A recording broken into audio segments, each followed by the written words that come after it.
Hallo liebe Pfalzfreunde, heute hier Pfalz to go vom Friedensdenkmal und ich habe ein bisschen was Kulinarisches vorbereitet. Und zwar gar nicht groß vorbereitet, man muss nämlich nicht immer was kochen oder was vorbereiten, sondern es reicht eigentlich auch, sich mal ein bisschen was an Käse zu nehmen, ein bisschen was an Früchten oder an Obst zu nehmen und ein Gläschen Wein dazu und dann sich so zu verwöhnen. Und ich zeige euch, was ich mir an Kombination oder welche Kombination ich am liebsten habe.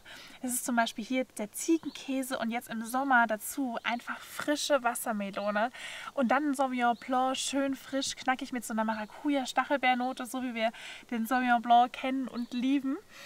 Passt ideal zusammen. Oder auch, ganz spannend, ist Blauschimmelkäse. Ich habe jetzt hier den Roquefort mit ein bisschen Birnen und dazu ein paar Preiselbeeren und dann eine Auslese kombinieren. Oder auch generell einen süßeren Wein, fruchtsüßen, restsüßen Wein. Da kommt man wirklich ins Schwärmen. Und wenn man sagt, ach ja, aber die Melone zu schnippeln und die Birnen zu schnippeln, er braucht einfach was Einfaches, dann nimmt er sich einfach einen schönen weißen Burgunder und ein Stück kräftigen Bergkäse und genießt es so zusammen. Weil Genuss macht einfach richtig Spaß. Zum Wohl, die Pfalz.